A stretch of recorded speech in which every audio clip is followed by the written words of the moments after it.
G'day, guys, and welcome to another episode of the Mindful Men podcast. My name is Simon Rennie, and I'm the man behind Mindful Men.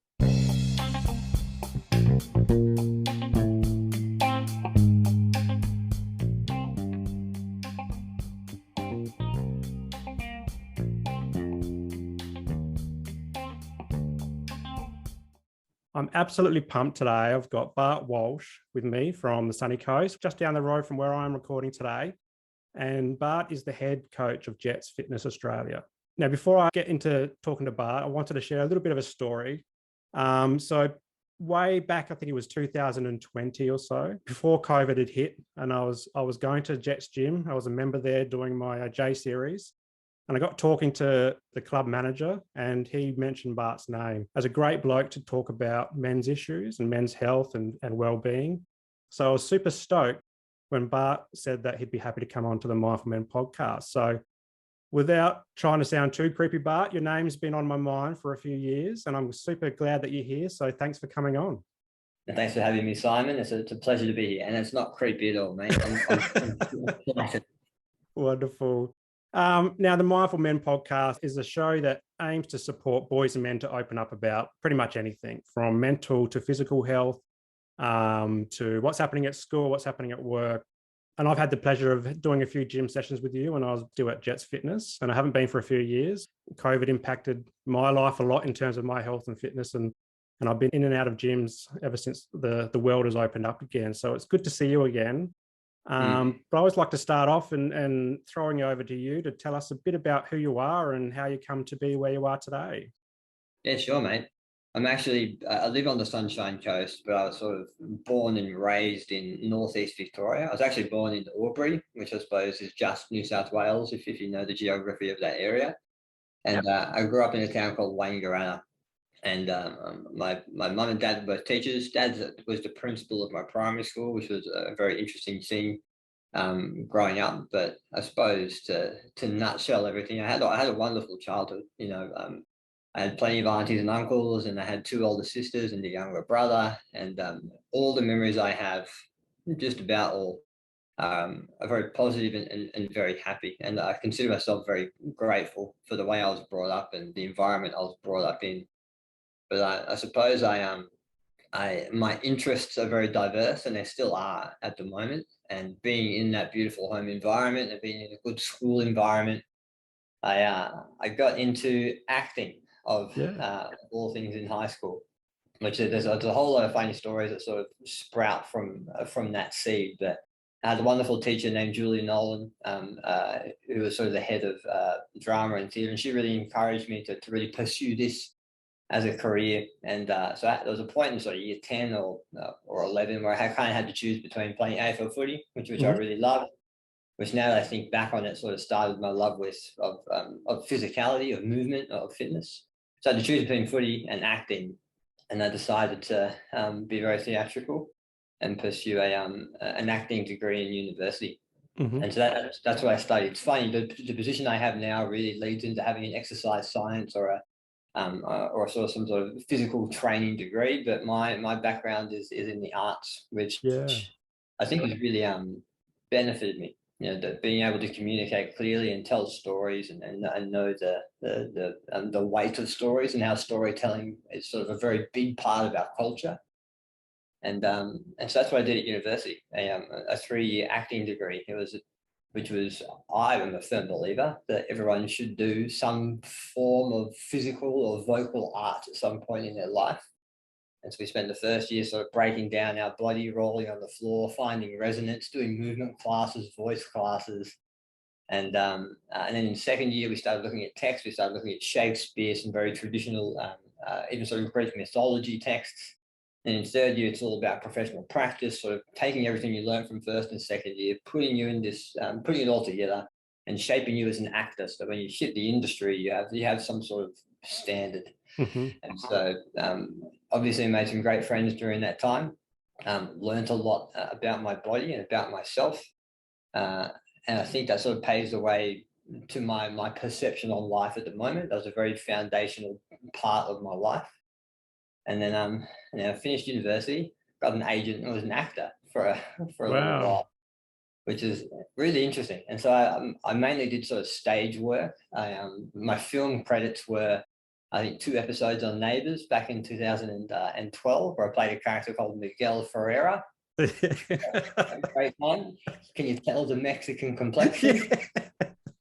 Not quite, but it was an awesome time. I got to meet sort of the characters that are on the show at the moment. I got to understand how the show works. And for those who don't know who Neighbours is, or what Neighbours is, classic soap opera in Australia, and they run it like clockwork. So you're in this big room, and then on one scene in front of you, it's Lou's house, and they pivot 15 degrees, and it's a new scene, and they pivot 15 degrees, and it's a new scene. So they can bang out episodes a day. It's a fantastic place. What else? I did the Dr. Blake Mysteries, which is an ABC show. I was on an episode of that. But I did lots of stage work, and I really liked the forum of being in front of people and doing things live, which again sort of informs what I do now. I'm not one to stick to a script. I like the connection between two people and the communication between two people. Yeah. But mate, like looking back now that I'm a bit older, my childhood, my high school years, my uni years, I wouldn't change for the world. They really taught me some things that I didn't know at the time, obviously, but have really shaped me to who I am today. Yeah, and 2 questions. One, who's your footy team? I'm a North Melbourne supporter, but I don't like to talk about it at the moment. We are very poor, but I'm blue and white through and through, shinboner my whole life. I saw a good video of Glenn Archer's son telling him the other day that he was going to play his first game, and brought Mr. Shinboner himself to tears, which was a beautiful moment. That's right. The Shinboner of the century. I know it was a very touching moment as well. And I think his comments were, we're a very emotional family. I couldn't imagine that in that household, but it was good to see. No. But did you go to uni in where you lived, or did you move away for uni, or? So I went to uni at the University of Ballarat, which is now Federation University. But they have a really it's a wonderful place. Like, I don't know if you've ever been to Ballarat. It's a very old mining town. And so cobblestone streets everywhere, history around every corner. And sort of in the middle of town is what they call the Arts Academy. And the Arts Academy is separate from the Mount Helen campus, which is a bit further out of town, where all the teachers and the normal degrees do their work. We sort of got this little pocket of arts, and it was a wonderful little community, because I was doing an acting course, but there were people who did musical theatre alongside us, people who did fine arts, graphic arts, the whole gamut. So we got to hang around some very artistic individuals, and it was almost as if we lived in our own little world that just happened to be in the middle of a country town in Victoria. Yeah, I didn't expect that. I thought you might have had to move to Melbourne or Sydney to do more arts study. Yeah, well, at University of Melbourne, Victorian College of the Arts has a whole host of arts degrees. And of course, there's NIDA and WAPA over in WA, and NIDA in Sydney. But I really liked the small town feel of Ballarat, because that's what I grew up with. And eventually did move to Melbourne afterwards. But the city is not for me. I don't know about you, but I'm a country boy, and I need trees, I need grass, I need space. Yeah. I grew up in Adelaide, so it's kind of like a big country town. And I've dabbled in Brizzy, which is a slightly bigger country town, I'd say. Not many people say that, but I think it's very similar to Adelaide and so forth. But what was it like moving from you said you didn't really like the city, but moving from the country to the city? How did that come about, and what did you get up to? What did I get up to? The city's a great place, and growing up in the country, the first thing you want to do is get out of there and experience what the city and metropolitan areas are like. But you live there enough, the novelty wears off, and then you realize why your parents sort of lived where they lived, and why they grew you up where you grew up. And I think there's something quite special about it. And I'm sure there's some great stats out there of the amount of people that sort of grew up in a rural town, moved, and then moved back. I'm sure there's quite a high percentage.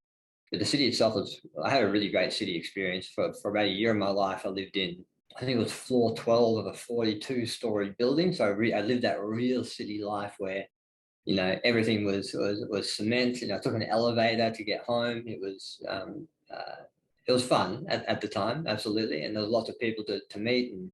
And the gym I was working at the time was probably one of the best gyms I think I've ever been in. So it definitely served the purpose. But whether you take the country out of the boy, you can't take the boy out of the country, something like that. Yeah, Yeah. definitely. You mentioned that footy was a bit of a foundation for your fitness pathway. When did you start working in gyms and getting that kind of bug? So it was in my third year of university in Ballarat where I joined my first gym, and it was an on-track fitness on Sturt Street in Ballarat. I still remember the trainer I had. His name was Blair. He took me through my consultation, that sort of stuff. But I did it mainly for the aesthetics. So I understood that as bad as it is being in the acting industry, the way you look and the way you are perceived often dictate what roles you'll get. Yeah. And I tell this story a lot, but there was one role I went for. I can't remember what the show was, but it was on like a network called Stars or something really American. And the deal was you had to be just shredded to the bone and look a certain way. So before the filming, you went through a 3-month training camp to make you look a certain way. I didn't get the role, and I asked for feedback of why I didn't get the role, and they said I was 1 inch too tall and my eyes were the wrong color. Oh, wow. No, so it's very cutthroat in terms of what some directors are looking for, and now some of that stuff's out of your control. But the thing that was in my control was my musculature or how I was perceived on the camera. So that's sort of what got me into it. But little did I know that introduction all those years in Ballarat just started this big snowball of curiosity on how the body works and sort of how the body responds to adaptation. And I really loved the freedom of understanding that I could change my physiology through my actions. And we still can. And I still fundamentally think every person deserves to know how to change their physiology in whatever way they want through their actions. So it was a small beginning, but it sort of snowballed into a career, I suppose. Yeah, and here you are now, the head coach of Jetz Fitness Australia. Big gym. It's got like a lot of gyms around the country, over 180 now. And about 180 in Australia. There's 60 odd in New Zealand. We got 10 in the UK. Wow. We're almost at 40 in Thailand, but we're in Vietnam and the Netherlands as well. So internationally, we're growing. And in Southeast Asia in particular, they have quite a flavour for our brand. So it's good to be part of. So my role predominantly stays within Australia, but yeah, it's good to know that the network spreads internationally.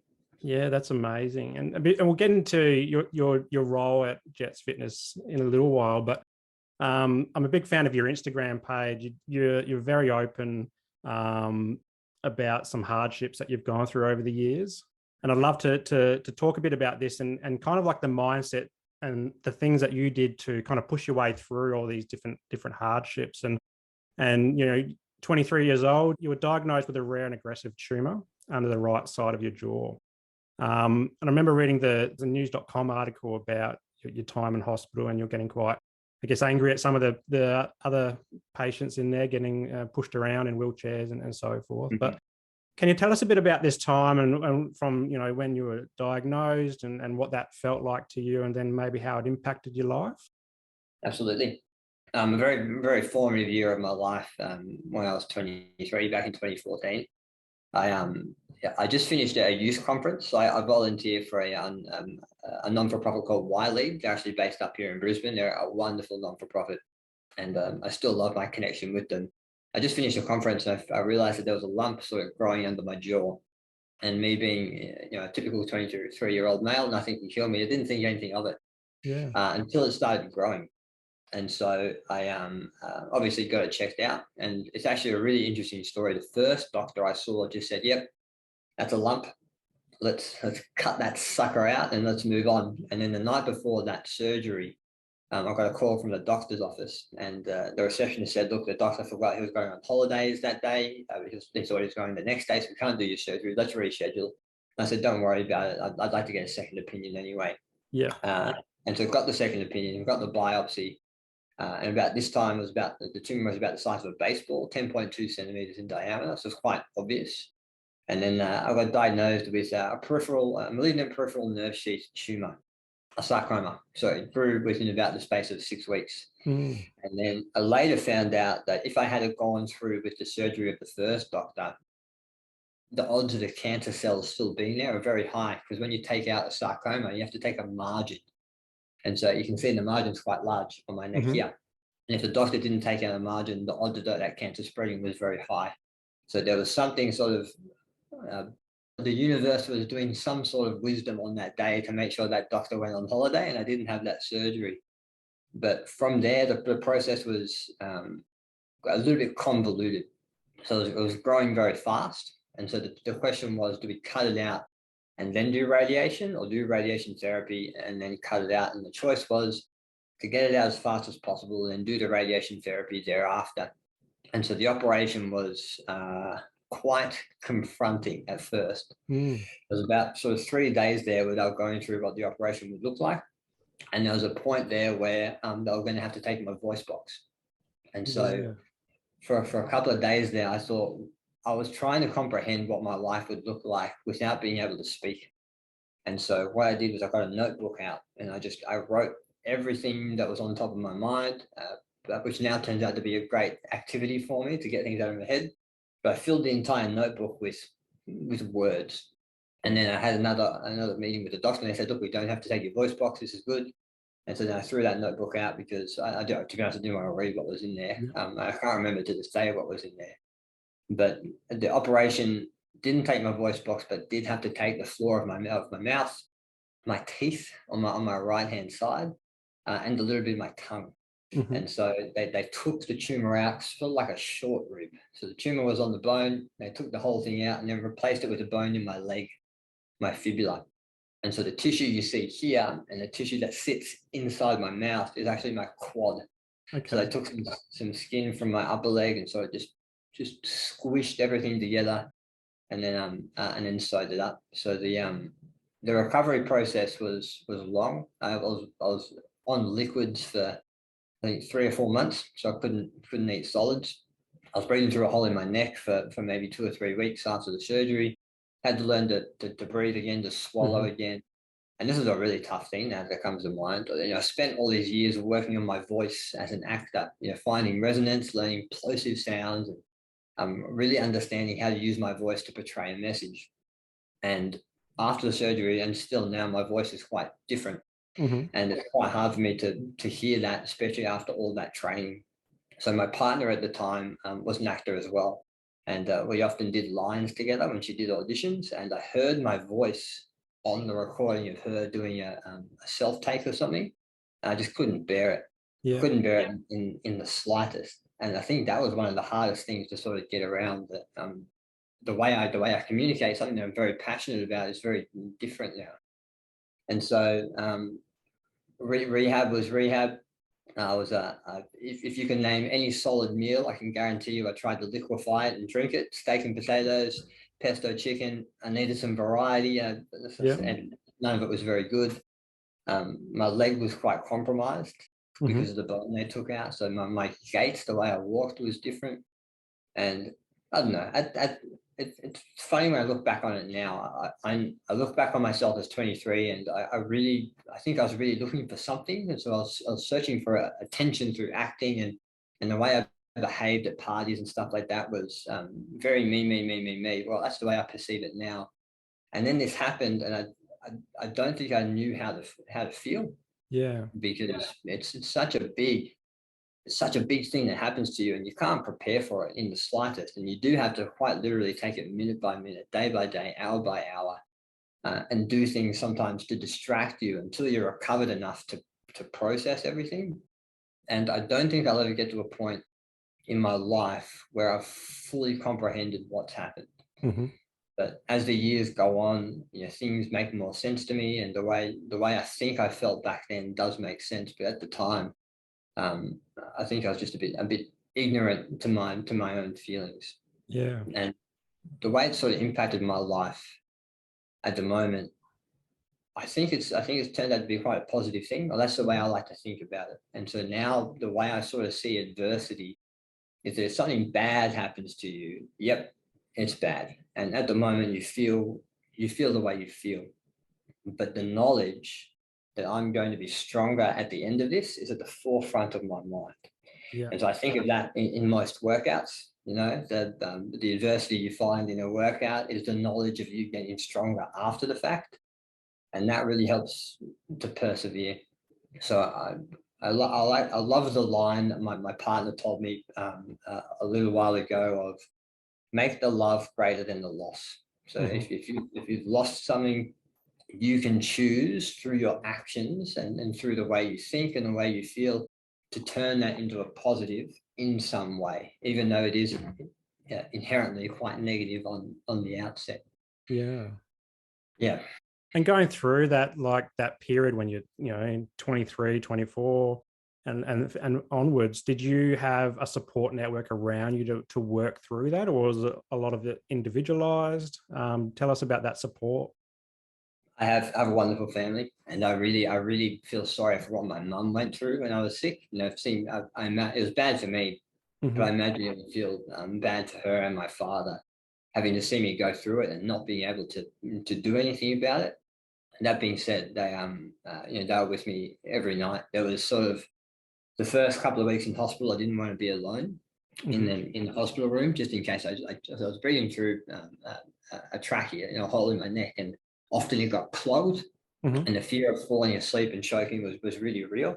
And so Mum stayed on the couch next to me. So my partner at the time, Meg, she really helped me through that process.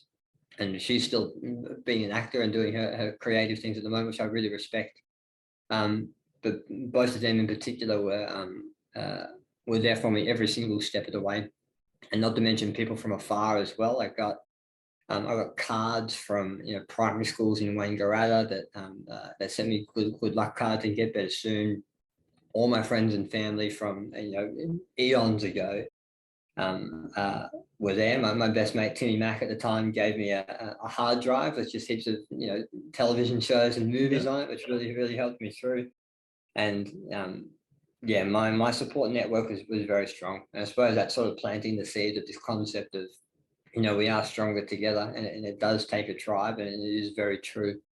But I do remember saying at the time as well, I have so much support around me. I understand that, but I also have never felt so alone, because it's hard to translate the way you feel, because no one else has that empathy. No one else has that diagnosis that I knew of around me. So there was sort of a part of the journey where you have to internalize it and put it on yourself to work through.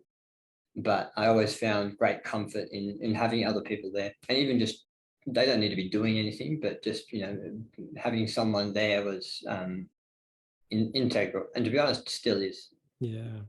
A lot of guys really struggle with opening up about what's happening internally and feeling that isolation when they're going through something. Was that something that you found easy to talk about, given that you had a good support network around you, or did you still find it quite difficult to open up about what was happening inside for you?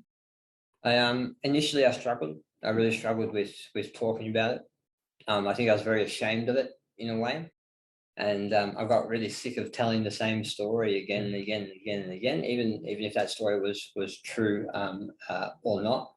But it was also sort of the first time that I experienced anxiety and understanding what that feeling is.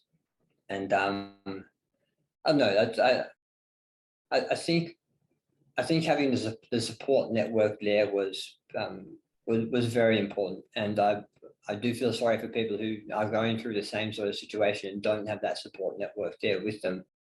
But in terms of opening up, that sort of happened a little bit later down the track. You mentioned that news article, where, if I recall, I look back on it now and I read that article on news.com, and I just see a boy who just didn't know where to place his feelings, and that kind of goes back to me not knowing how to feel. And so I sort of put that blame on the universe. Why is this happening to me, and why is it that people can treat their body like trash and sort of and live this way? I do understand now that was definitely misled application of rage.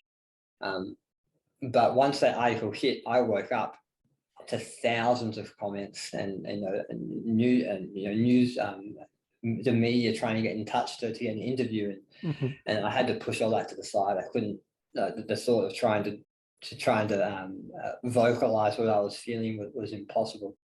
So it did take a while to open up, and to be honest, I don't think I haven't hit the nail on the head on how to open up fully just yet. my beautiful partner often jokes about when we met that I was like a fortress. Yeah. She knew something really good and juicy was inside there and loving, but you had to just break through layer after layer of brick almost before you could find that core and those feelings. And I do find myself sort of acting that way with other people still. Yep. I think that's mainly because of who I am. The thought of my story triggering someone else or causing someone to feel bad in that moment, I don't want in the slightest. Often I'll avoid the harsh stuff and sort of either change the conversation or move the conversation onto something lighter just to make that moment a bit easier for the other person. So it's a skill, opening up on how you're feeling. And to be honest, understanding how your body is feeling is a skill as well. Like I said, when I was 23, I had no idea what was happening in my head or how to process it. But now I can see it a little bit more clearer. But still working on it.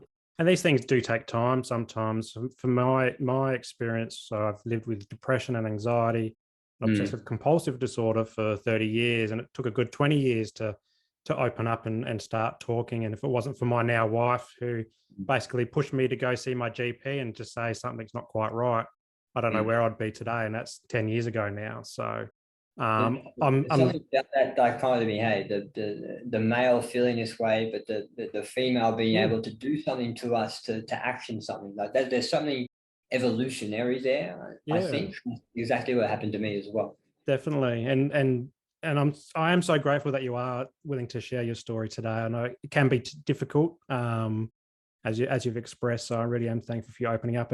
And the reason I do this podcast and Mindful Men on Instagram and so forth is kind of the opposite of what you were just saying, is in terms of if I can share my story and the stories of guys and girls around the world. I've interviewed females as well. And it helps just one person to open up and say, oh, something's not quite right here. Maybe I'll go see my GP or see someone that I trust and just have a chat about what's going on. I guess that's the whole purpose of what we're trying to achieve here. So, but I wanted to talk a bit about recovery now. So you've gone through this this cancer, quite aggressive and serious cancer. And you mentioned it changed your body, the way you walked and the way you talked and all that type of thing. So what did recovery look like for you in those months afterwards, and if not years afterwards? To be honest, and still dealing with this now, the hardest thing for me was eating. So I've lost all my teeth, all the bottom teeth on this side of my mouth. So I had to learn to only chew on one side, and I lost a bit of my tongue as well, so to manipulate food in my mouth. So in terms of the recovery process, look, the physicality of the leg is fine. The bone they took is just a load-bearing bone. So it's not necessary for, it's not functional for movement, just mainly to brace the leg. So that heals quite quickly. There was a staple still stuck in my quad for a long time, which they eventually, the nurse eventually took out. But the scars are still there, so I still struggle with a bit of range of motion through my hip flexor and my quad. But the eating was the hardest part. It took me a long time to get back onto solid foods. And it's funny with radiation therapy, that the way they do it is that they sort of make a mask of your face with like frills, and then they lie on the bed and then pin that mask to the bed, so that every time they shoot radiation into you, it's in the same spot. And horrifying at the time, so I struggled with breathing and swallowing. But what radiation did to my taste bud was really interesting too. So the foods, not only could I not eat the foods that I used to like, but my taste was different. So for example, I found tomato sauce, for whatever reason, spicy at the time, which has now changed, thank God, because tomato sauce is delicious. But finding a way to get back into the rhythm of eating the foods that I like and finding the foods that I like was a real struggle. And even now at the moment, I avoid really crunchy. This is a very strange thing. I avoid really crunchy food because I can't chew it as predominantly. My jaw is now misaligned because there's a lot of compensation from just chewing on this side. So I often try and find sort of really mushy foods and slow cooked foods that I can chew and digest a bit better. The voice, so I've sort of talked about a little bit there. But in terms of like cancer wise, that's all gone. Thankfully, the people at the Peter Mac Cancer Centre in Melbourne really looked after me. So that seemed to go away by itself. So the radiation that they did zap must have zapped, all the excess cells that were there after the surgery. And now sort of the only limitations I have are sort of due to another reason and not necessarily the surgery itself. Yeah. Okay. So we just touch on your cancer battle and your cancer recovery, and I guess you're a man that's overcome multiple, I guess, hardships over time and over your life. And last year you had another diagnosis of hereditary sensorimotor peripheral neuropathy. That's a bit of a tongue twister. And you shared this on your Instagram because you're going to CrossFit Games this year, which is super exciting, and congratulations as well.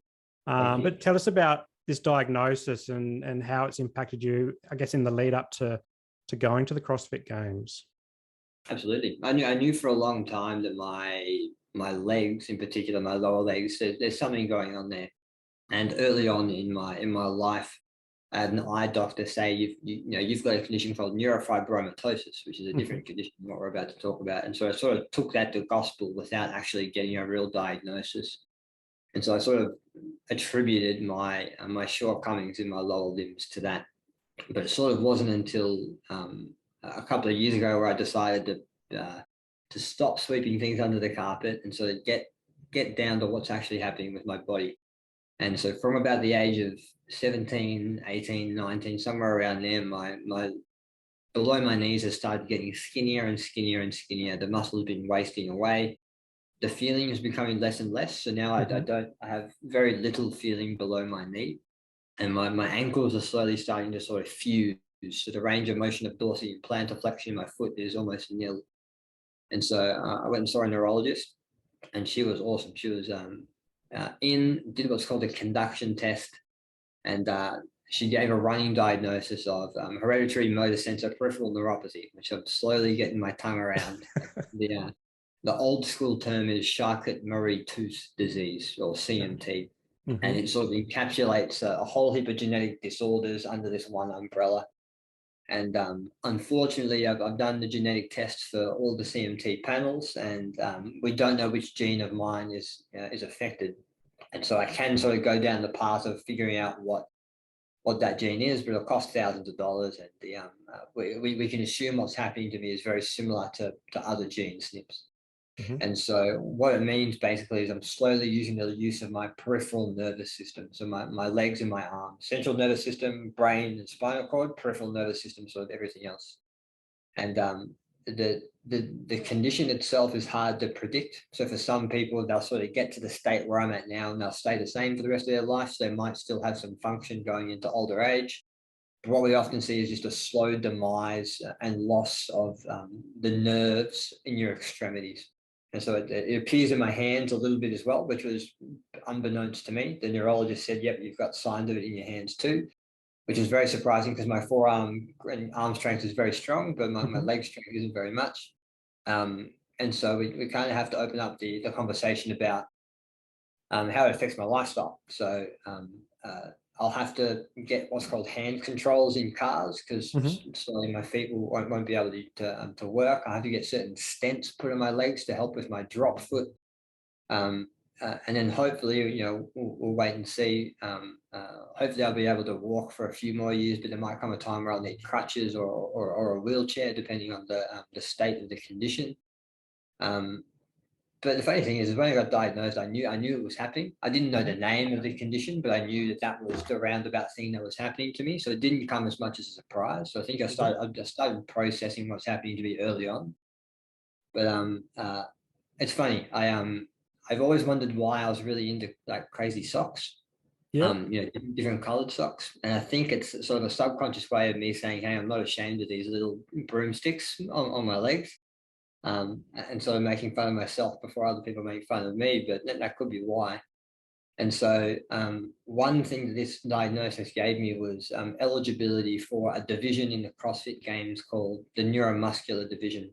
And look, I've been doing functional fitness for all of my life. I've identified that way of training, whether it's a CrossFit methodology or sort of the the byproduct I've been doing for many, many years, gets you some really good results in a really quick amount of time. And so I joined a gym up here on the coast called CrossFit Sisyphus, mainly because of the coaches there, Mike and Brett.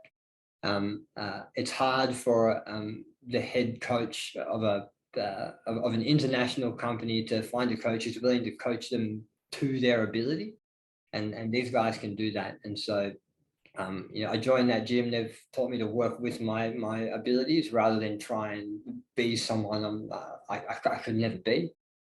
And so last year, CrossFit first time for the CrossFit Games put on the adaptive division. And so we sort of said, look, let's not apply for that. Let's just see how that pans out. And then the next year, let's see how we go. And so sort of a Hail Mary, I put myself in the division. I went through the first round of qualifying, which is called the CrossFit Open.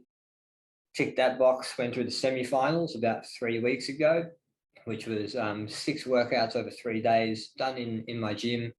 And tick the box there. I managed to make the top 5, and the top 5 from that category get an invite to Madison, Wisconsin in August. So I was lucky enough to make it through that category and get the invite. And so now the preparations for the CrossFit Games has begun, and it is terrifying, but very exciting at the same time. It sort of reminds me of being on stage again. Like, I know before you do like a speech or something, you get those butterflies in your stomach, but those butterflies are a good thing, because that's a whole part of the whole process. So I've been having butterflies for the last 2 weeks, and we'll probably have butterflies for the next 6 weeks. Super excited to celebrate my body and what it can do on an international stage. So it's a very exciting time. Are you going to be wearing any special socks for the occasion? I'll try, but they sort of they mandate what you can wear because of sponsors and stuff like that.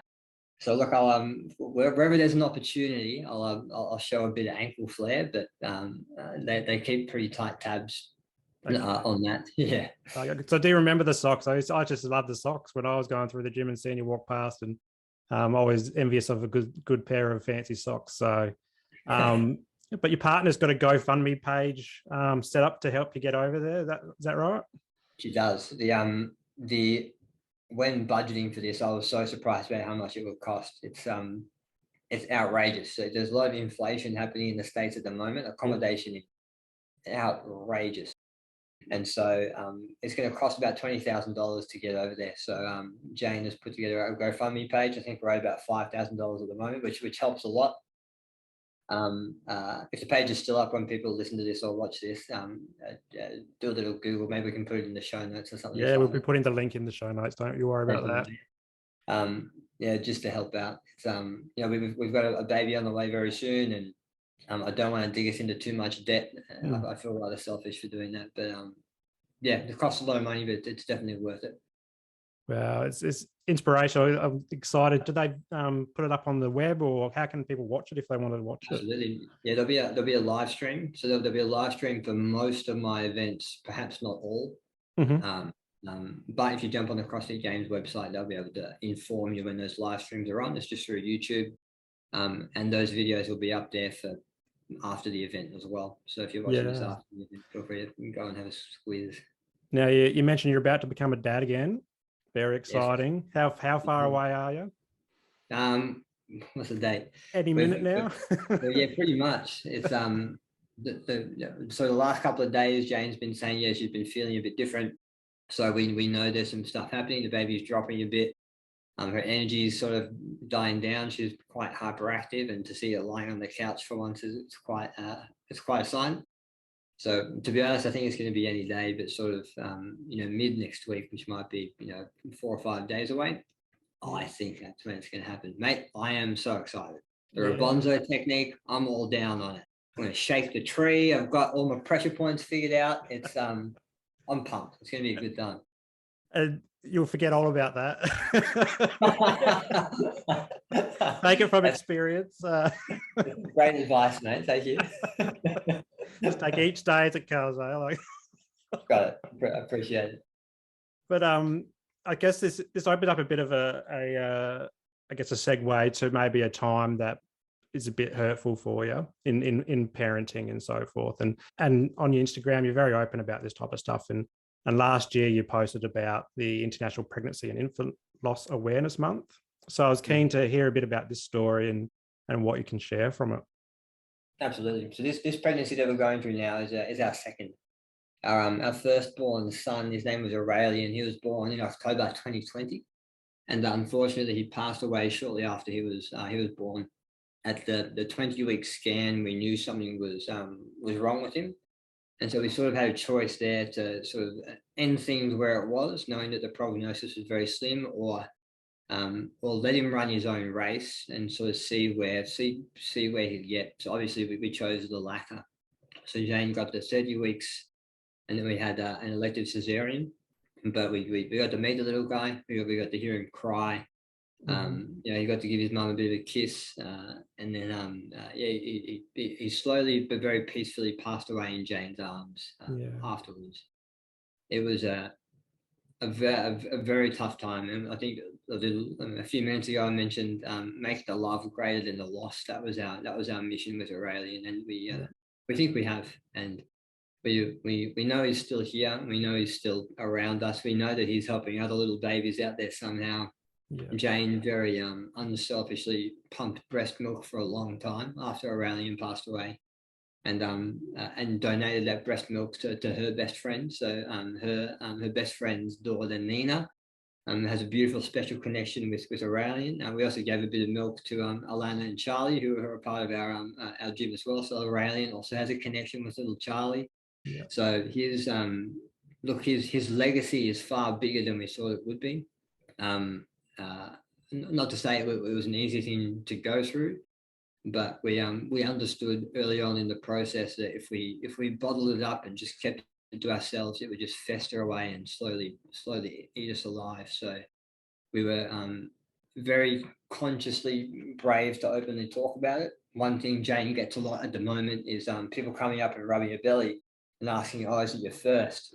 And we were very adamant on saying that even if it hurts people for that short connection or that short time, we can't say yes, it is our first, because it's not. So the conversation goes, look, this is our second. Our first one passed away shortly after being born, but we made the love greater than the loss, and we're very excited for the second little one.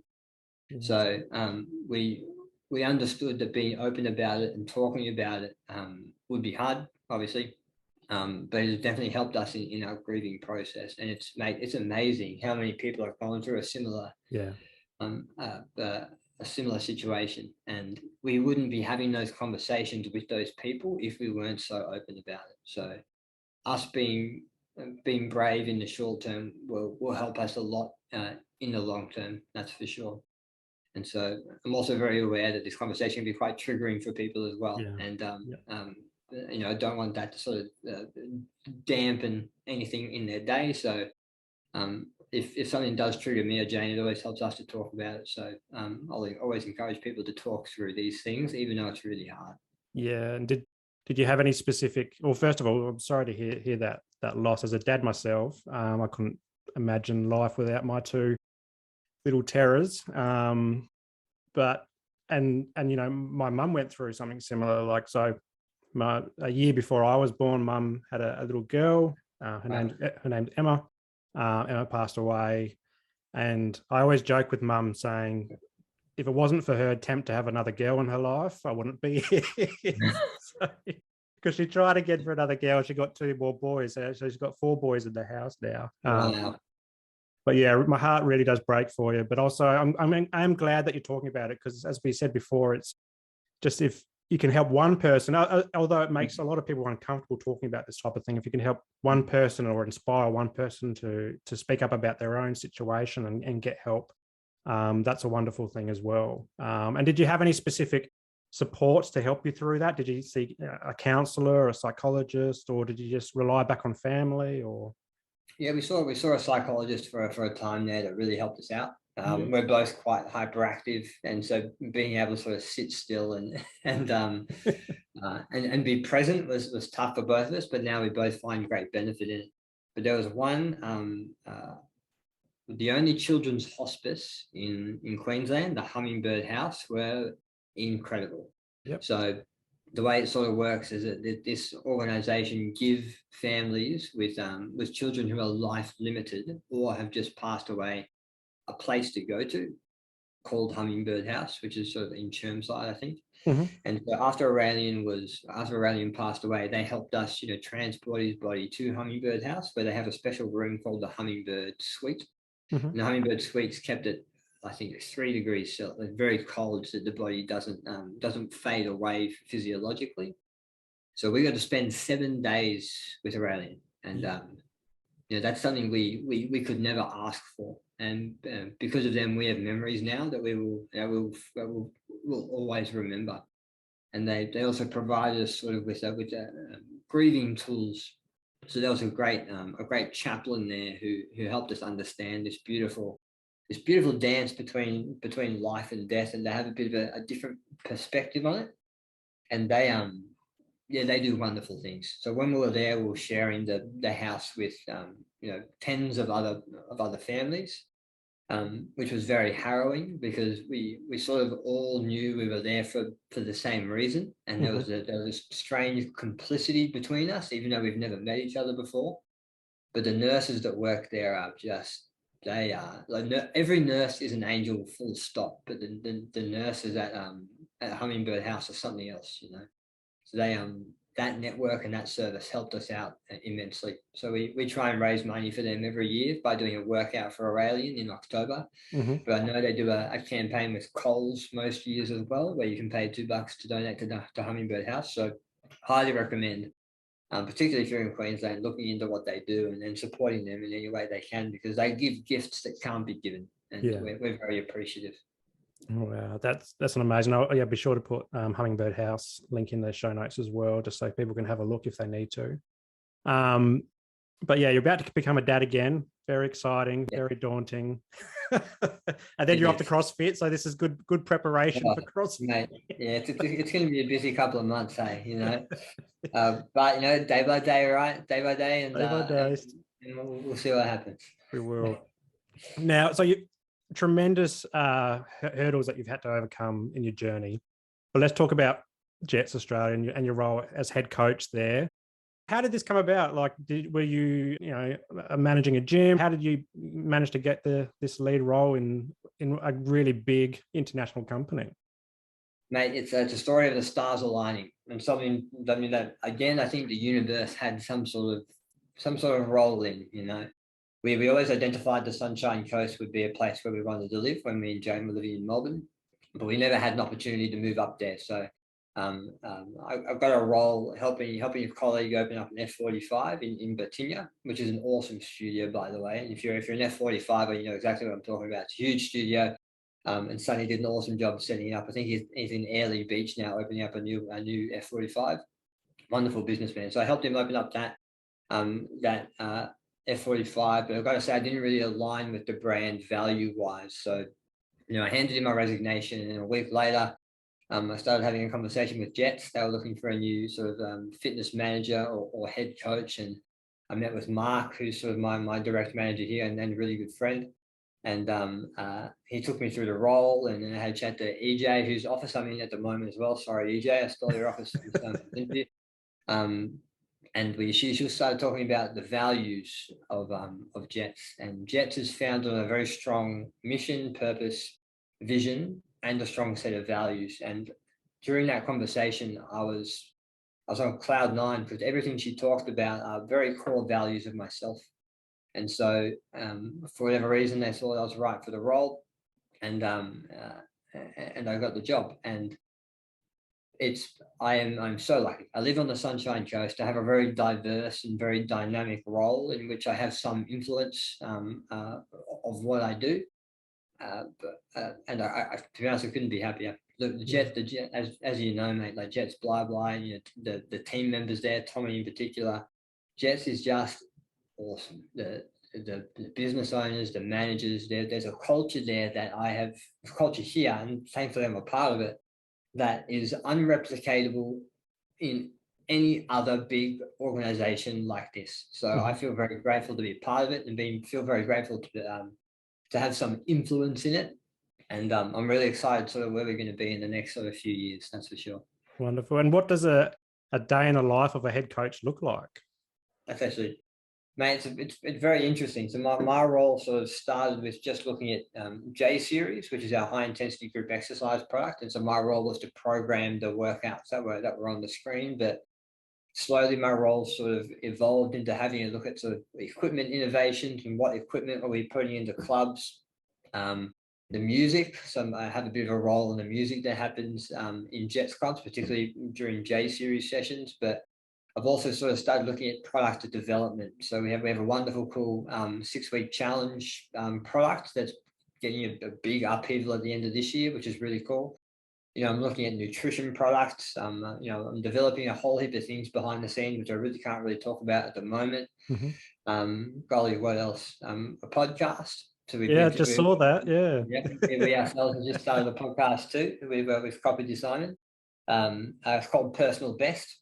Yep. So we record that every Wednesday, which is a lot of fun. And we're, first of all, mad respect for people who do this often. It's a hard gig sometimes to be engaging and do all that. So but I'm really enjoying that. My inner actor's coming out doing that. A lot of online content as well, coach training. So often I'll fly out to Victoria or New South Wales to deliver J Series or personal training. So it's everything to do with fitness on a national level. I have a hand in, and again, I'm very grateful. And what's next? You mentioned there's a few things in the pipeline, and you don't have to tell us what they are. But like, are we talking growth to the moon yet? Are we? What's the next 5 years maybe looking like for Jetz? Look, one of the best things that I think Jetz is doing at the moment is our Gen 4 gyms. Blah Blah is one of them. So when I came to the company, Jetz to me was carpet on the floor with blue dumbbells and sort of aged equipment. And that was my perception. But the new gyms that we're rolling out and the refurbs that we're rolling out are something really special. They're special to me because that's where I do a lot of my training. I train a lot at my local CrossFit gym, but I also train a lot at Forest Glen. I don't know if you've been to that gym yet. No, not yet. It's you got to. It's a real indication of where we're heading. It's a very high roofs, lots of space, great room for functional fitness.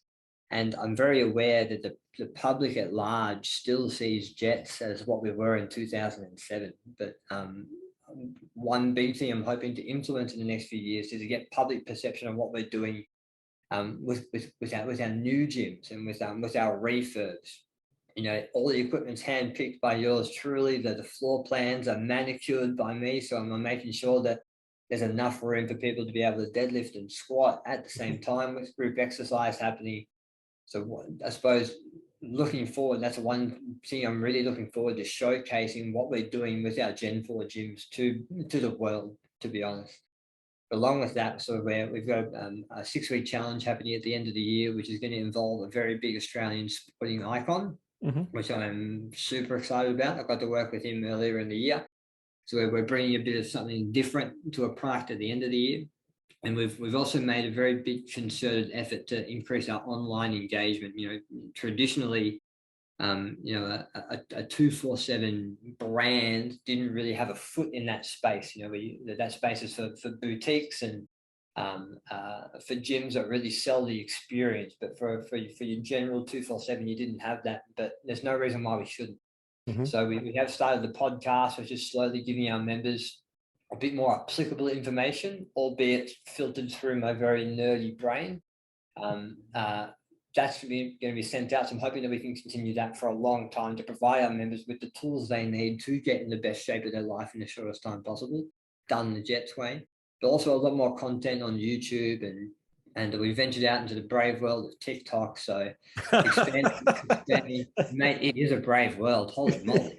People are ruthless on there. But I've just been thinking about starting my own TikTok, so it's good to know. Prepare yourself. It's great. But the engagement's incredible. People are on it all the time, and but they're very willing to give their opinion, and that's okay. That's what the format's there for. But mate, I'm looking to expand our presence digitally. And what we're doing in our brick and mortar gyms, of course, as well. So there's a lot of really exciting things to happen with us. Wow. It reminds me of when COVID hit and I was still doing J Series up until that point, and then the gyms closed. And And very quickly, Jetz adapted into that online app space and putting everything on there so that people could still work out at home. And do you think this acceleration has come from that, or was it in the pipeline a bit earlier? Mate, it was in the pipeline, to be honest. But I suppose what COVID has done is allowed us to either realign our strategy to the current market, or double down on what we were really doing beforehand. And what we found is our strategy beforehand was correct. What we want to do with Jetz is the right direction, but we sort of need to make a few tweaks to encompass that world, the digital world. And we learned a lot. So we learned what worked, sort of from a business point of view, what is replicatable en masse and on scale to be profitable. And what we want to do is, obviously provide everyone with a really good fitness experience and to get the best results of their lives, that's for sure. But we've also got to understand as well, there's a lot of business owners in our network that need to make their money. So we need to make whatever product we do, be it digitally or in club, profitable for that business owner as well. So it's a challenge sometimes, because you want to sort of put all your eggs in this basket, but sort of the monetary return from all that fitness just isn't there sometimes. So it's definitely changed the way we think about things. But look, we're pretty certain in our direction, and all the stats and the trends at the moment are trending in that direction. Jetz itself was born in a recession. And now we're sort of seeing that climate, perhaps happen again right now. So we know we're recession proof, and we're going to come out of whatever happens in the next few years on top, for sure. And for someone who hasn't been to a Jetz gym before, but they're thinking about it, what can they expect when they walk through the door? An incredible club manager that's going to hold your hand, as you know, Simon, the entire way. And that's what really sets us apart. We have state-of-the-art equipment. That's a no-brainer. We have space to move to do whatever style of training you want in it, be it CrossFit, be it bodybuilding, be it powerlifting, aerobics, Pilates, if that's your thing. You can do that to some degree within a Jetz gym. But what separates us is our humanity. And look, we are very good. To play tootin' Jetz horn here, we hire really well. We only hire good people, and that's for a reason, because they represent the equipment and what you can do in the club. And when you walk into a Jetz gym, you're going to have a club manager that actually cares and actually wants the best for you and your results, which is why they'll give you the right direction, point you in the right direction, and check up with you along the way as well. It's the culture, it's the feel, it's the vibe, and that's something we've been trying to generate for 15 years now. We're really good at it, and we're very proud of that feeling you have when you walk into a Jetz club. Yeah, no, it is a good feeling to go in, and it's got a good community as well. And I see with some of the I still follow Jetz online, and even though I'm not a member at the moment, they're hitting the beach with their 6-week challenges as well, and joining with other clubs and connecting up as well. And it's really good to see. Bringing people together in all different walks of life, and it doesn't cost an arm and a leg. You mentioned F45 a few times, and you often see in the gym space that, particularly if you're about to become a dad again, like once you're a parent, finding time and money to put to yourself as opposed to family life can be a bit challenging for a lot of parents. But at Jetz, there's a heaps of new mums and dads there, and it is a great feeling, because it's not, you're not breaking the bank to get fit and healthy as well, and have some important me time as well, because once you become a parent, it's all consuming. So can't wait, mate.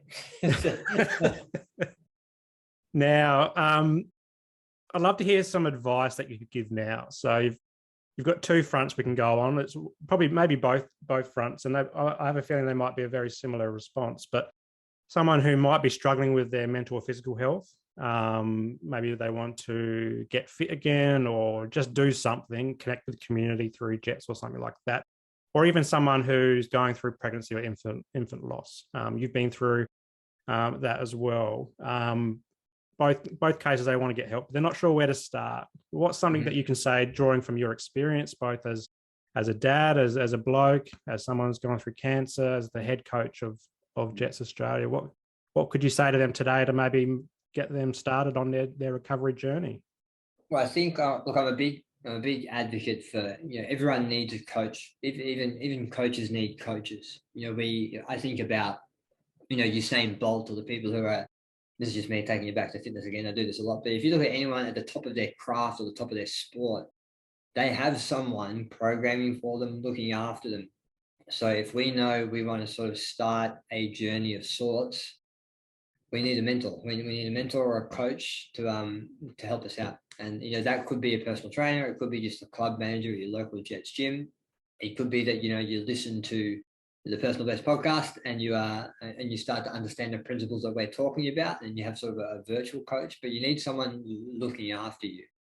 After you've sort of got that person who can point you in the right direction, then you can start learning. And one thing that I'm a big proponent of is that your body is an integrated system. The way you think affects the way you feel. The way you feel affects the way you eat. The way you eat affects the way you sleep. The way you sleep affects the way you train. Everything is this crazy integrated web.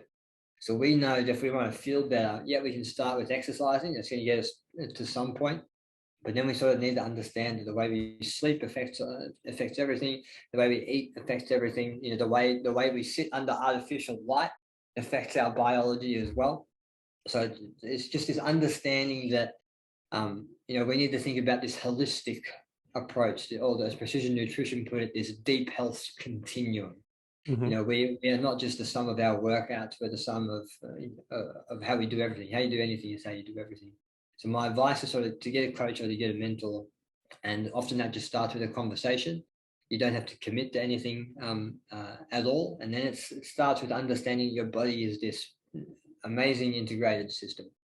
And that once you start exercising right, or if you decide to start eating right, there'll be a snowball effect into another part of your lifestyle. Then lean in and start to feel how you eating broccoli in the middle of the day makes you sleep better at night. And then once you start connecting those dots, everything else sort of starts to fall into place. And then you become like me and become a very compulsive person, understanding that how to optimize yourself is a really important thing. Mm-hmm. But it's a beautiful thing as well. So I think that's the advice that I would give. And then we're not in this alone, Never, ever. Always find someone to share with. People are always willing to help.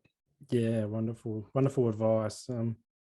But I've really enjoyed our conversation today. I could talk to you all day. But I'll leave you with one more thing to throw it over to you to plug something that you're passionate about, or maybe a good resource, good TV show that you're watching, good workout that you're enjoying at the moment. Whatever you want to plug is up to you. The mic's over to you.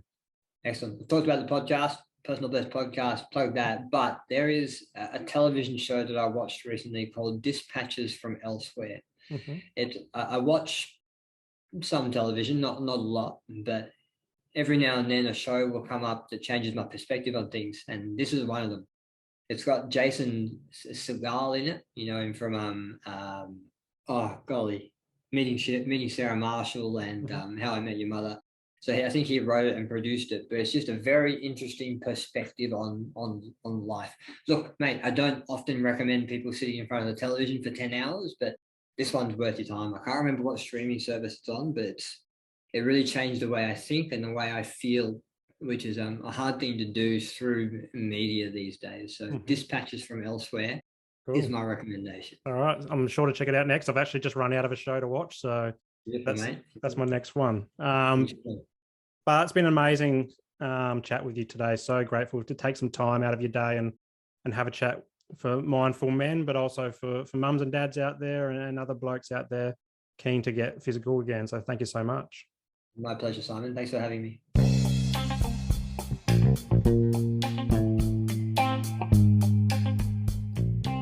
If you enjoyed today's episode, make sure that you like it and leave a comment, and then share it with your mates. Also, subscribe to the channel and hit that notification bell so that you don't miss a moment of future episodes to come.